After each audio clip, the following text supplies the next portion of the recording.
Hello. In this video, we will discuss different sequence types supported by Python. There are three sequence types are there. One is called a list, and also other one is called a tuple, and third one is str string. List is basically used to store the sequence of arbitrary objects, and a tuple is basically an immutable version of a list, and a string is a sequence of immutable text characters.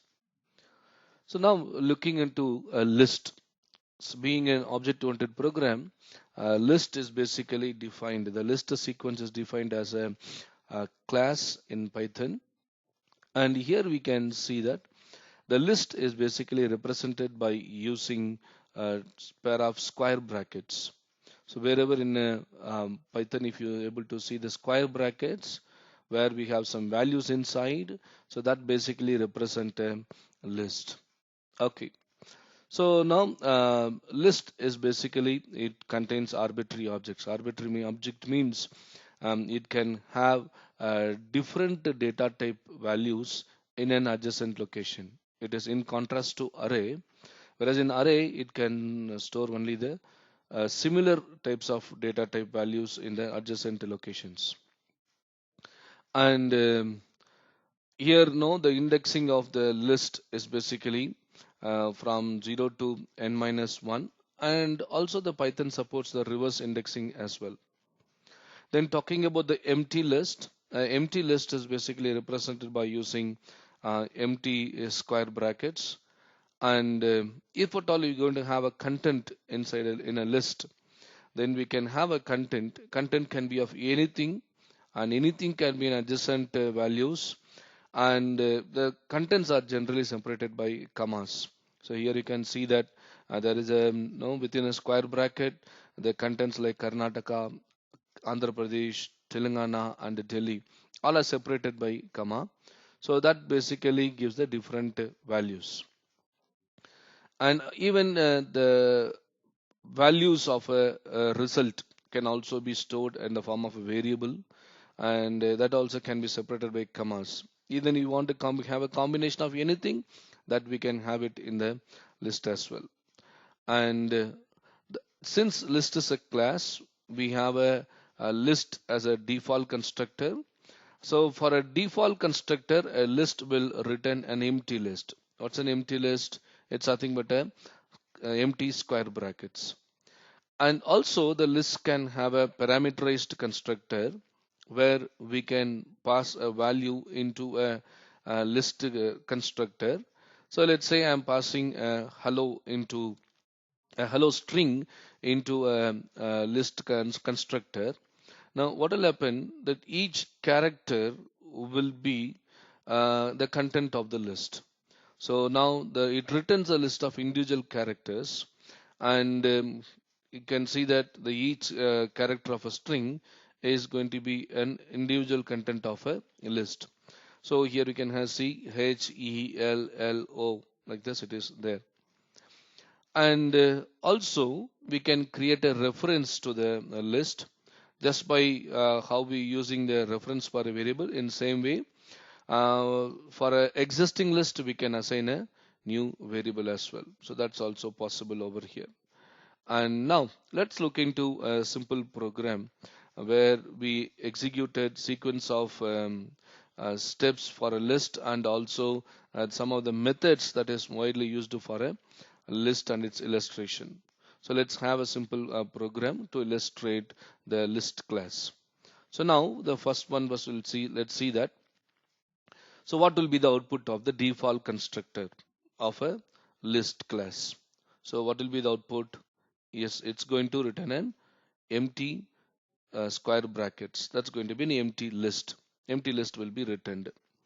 And the next one is, if you look into it, if you able to see uh, new value that is given over here, that is for a list constructor, we pass a piece, a string as an argument.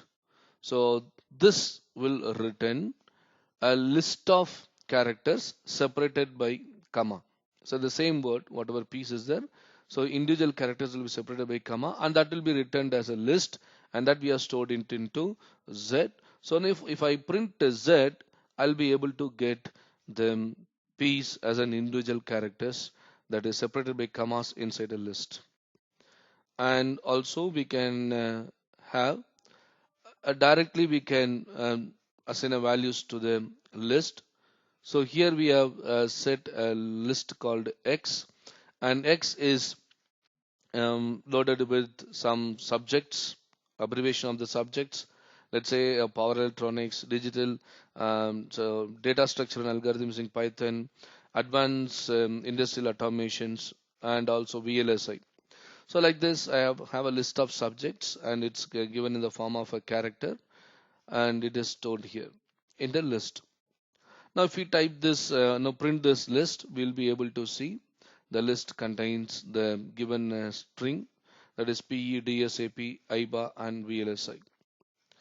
And also, we will be able to see that the list is going to have a reference.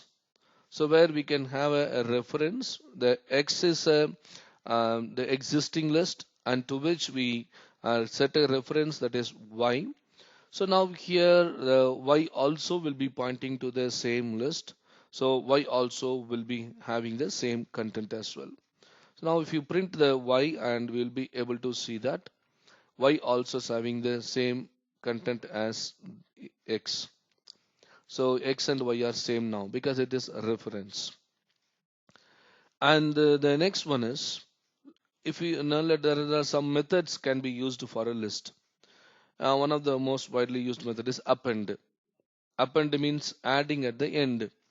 So let's say I want to add one more subject to the end of this list, maybe X or Y.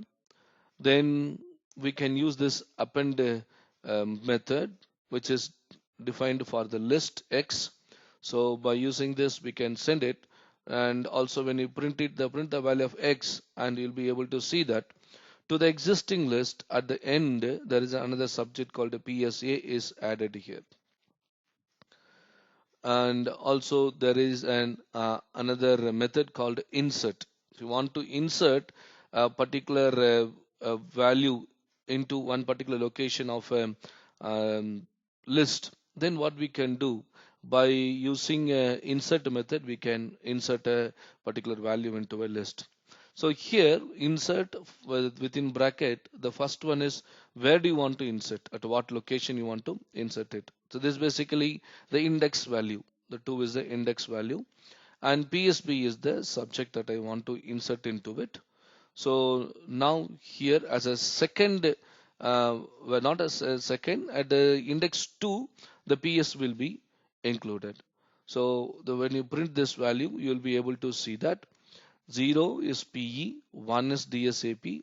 At the index 2, we will be having PSP, and followed by IBA, VLSI, and PSA also is there.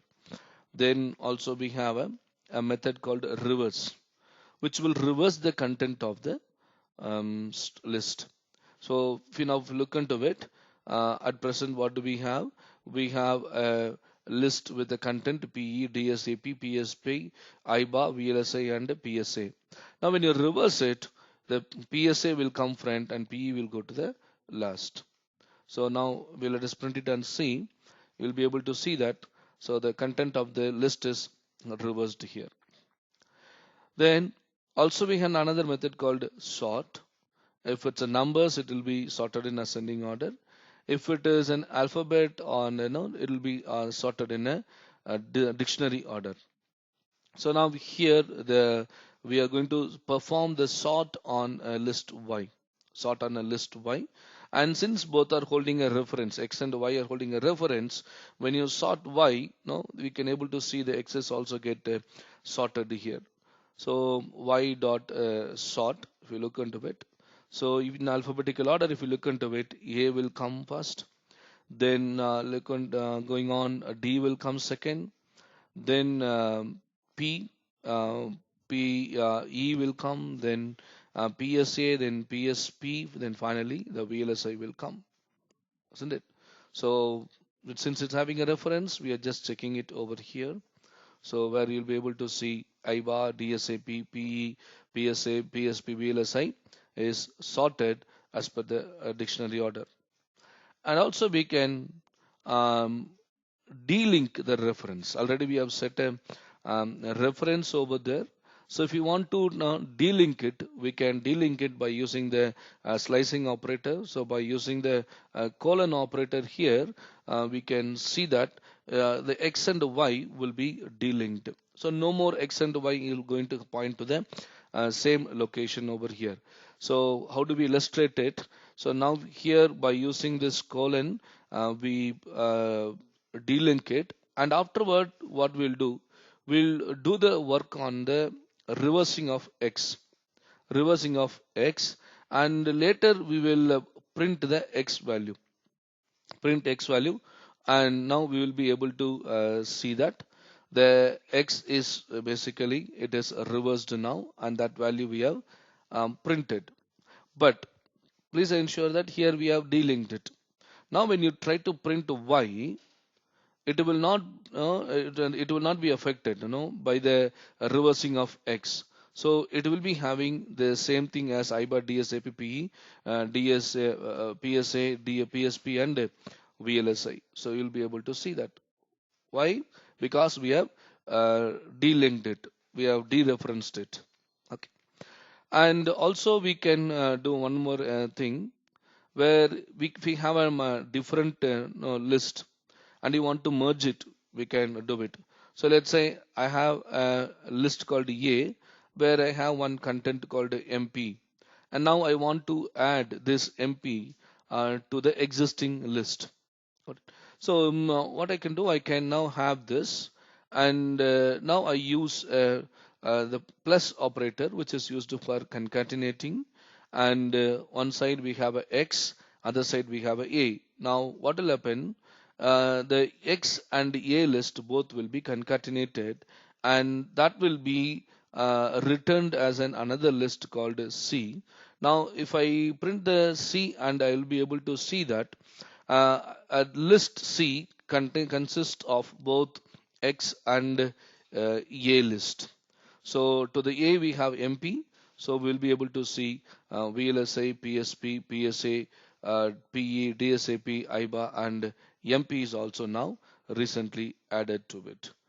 Okay. So thank you. Thank you for watching.